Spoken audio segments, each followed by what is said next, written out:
Hello, and welcome to EastWest Quantum Leap Pianos.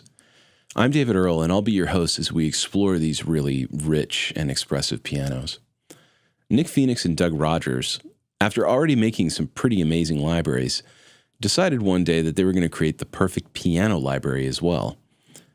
Now, a great piano library is really hard to come by. The velocity switching has to be just right. The tone of the piano must be consistent across the entire range of the piano.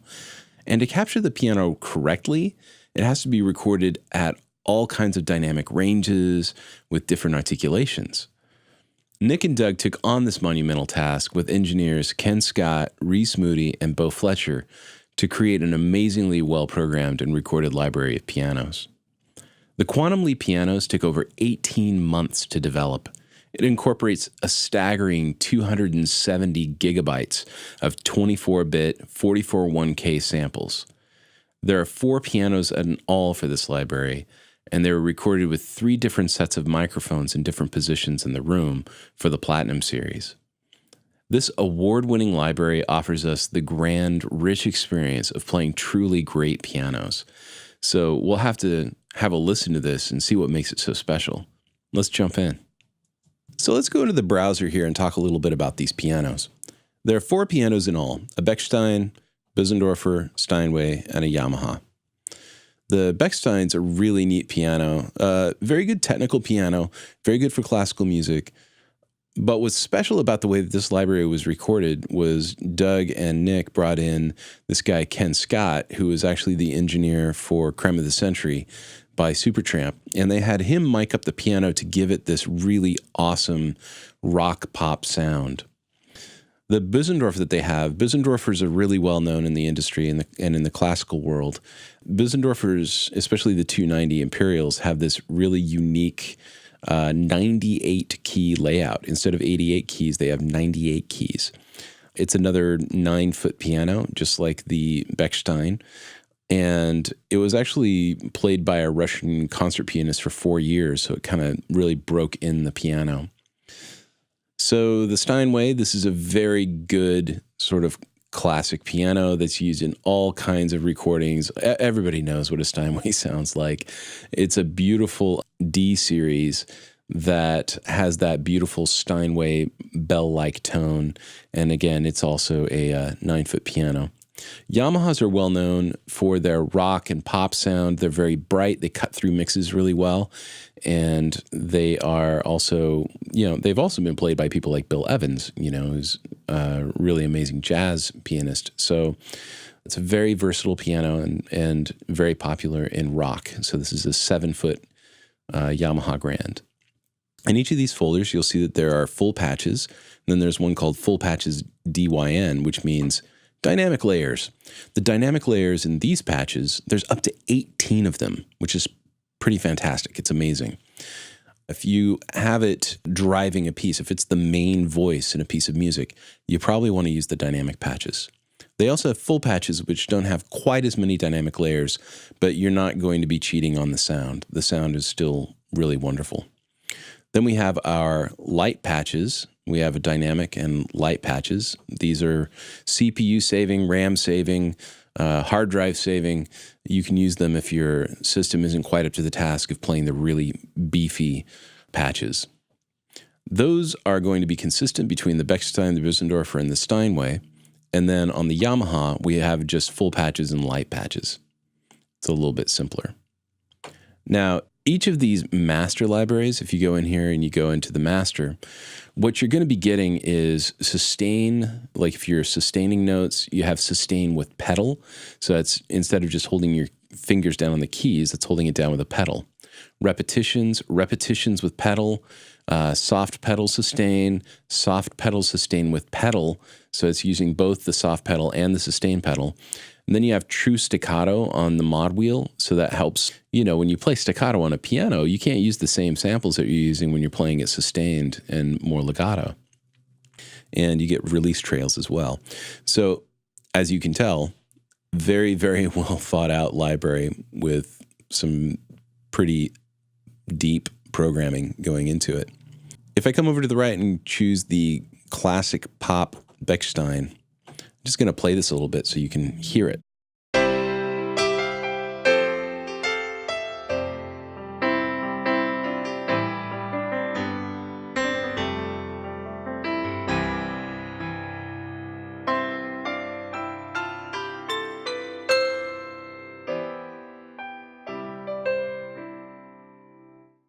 Really amazing how they were able to keep that so consistent across the entire range of the piano.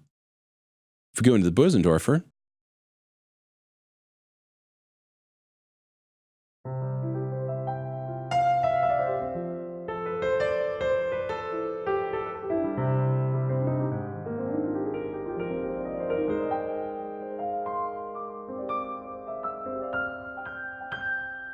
so as you hear, the Bösendorfer has a much warmer tone, a beautiful, warm, romantic tone.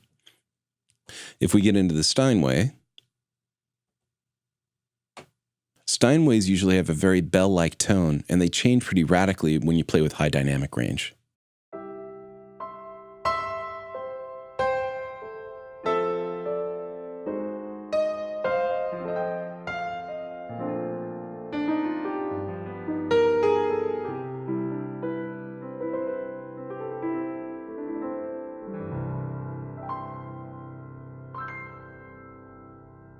So it's got that beautiful bell-like tone of the Steinway, but it also will change its timbre when you dig on it.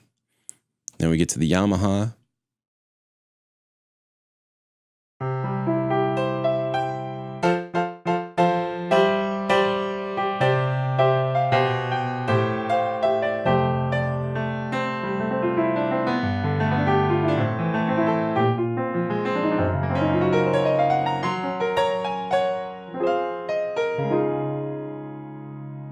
Also very beautiful, and it has that brightness that we come to expect from Yamaha. Okay, now that we've kind of checked out the libraries, I'm going to go back to the Bechstein. And let's check out the player. When I flip over to the player, once again, we have a customized view of the play engine that's dedicated to this instrument. On the upper left-hand side, we have our MIDI settings, but we also have sensitivity. So MIDI keyboards are usually 0 to 127 in MIDI control of velocity.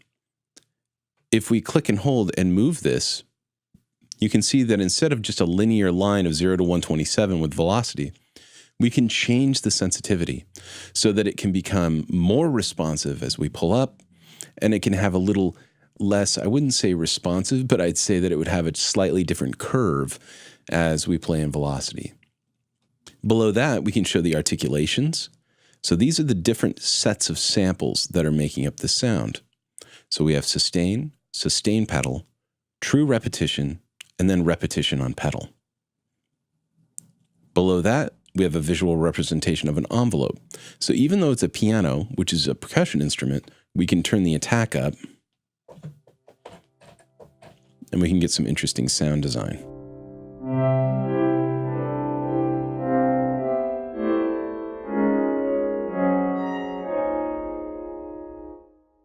So that can be pretty fun.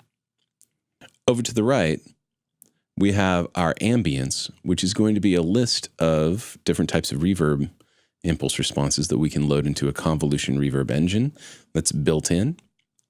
Then we have our lid position. So check this out. As we close the lid on a piano, it's going to affect the tone of the sound. So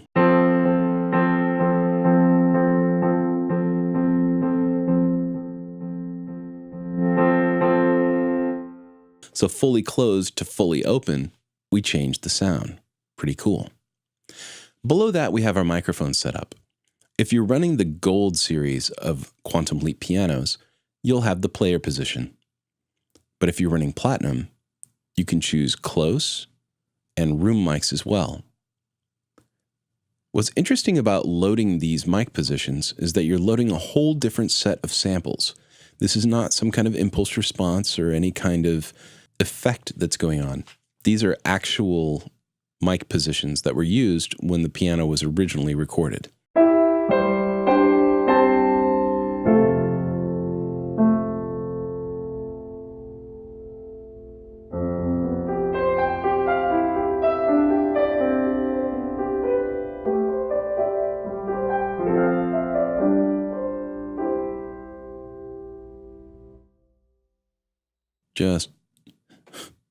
Just remarkable. It's such a remarkable library. You can pan them as well. You can have some fun with that. If we go into the mixer, you can see that the mixer shows us the close, the player, and the room as different faders. So we can solo different mic positions if we like. We can mute them. So if I wanted just the room,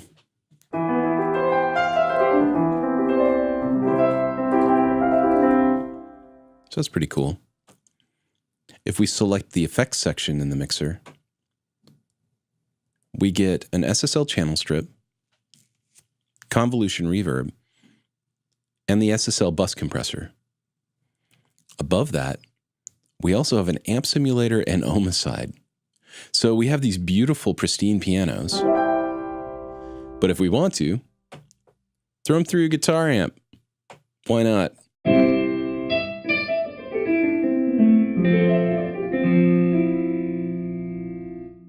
Boosted my sound a little too much there. I'm going to pop a little limiter on there because I'm about to go nuts. All right.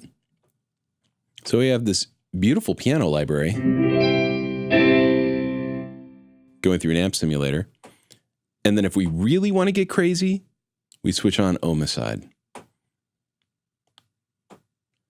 Omicide is a multi-band distortion and dynamic plugin.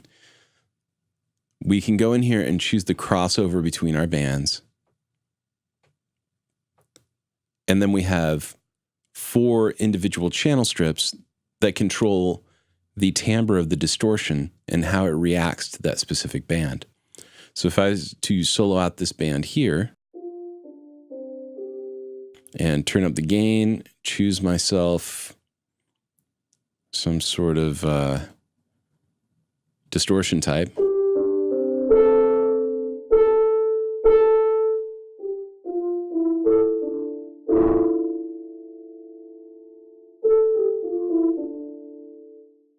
And then I'll solo the highs. Choose myself a different distortion type.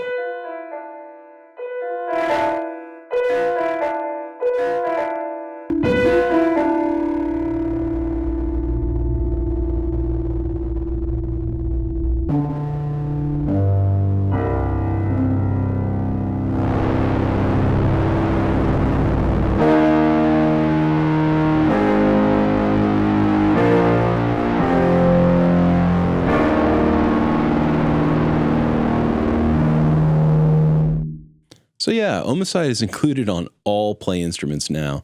Any library that you have, you can add Omicide to, and it's a favorite of Skrillex, Armin van Buuren, Trent Reznor. Anybody who likes the darkness loves Omicide. And even though we have these beautiful, pristine pianos, you can rough them up if you like. Throw them through the amp simulator, which gives us any amp model you want with any microphone. You can add drive, and you can add your EQ. You can add it pre or post SSL channel strip. Then we have Omicide. We have these beautiful, I love the SSL channel strip. This is just amazing. You pop this on and you get an SSL G or E EQ. You get your dynamics. You get a compressor and a gate. You have transient shaping, convolution reverb, and a bus compressor. These are also included on all Play libraries. It's just amazing how much control you have over the sound. Not only do you get the different mic positions and have these faders, but if we go into the mixer and go to effects, we can also apply all of these effects as well. The possibilities are pretty much endless. So that's basically pianos. And I hope that you explore the pianos and have a lot of fun playing with them. I think they're very inspiring as a library. I know that when I sit down and I start playing on this library, I get the same sort of feeling I get playing on a real piano. And I hope you do too. So check it out, have fun, and I'll see you on our next cartoon. Ciao.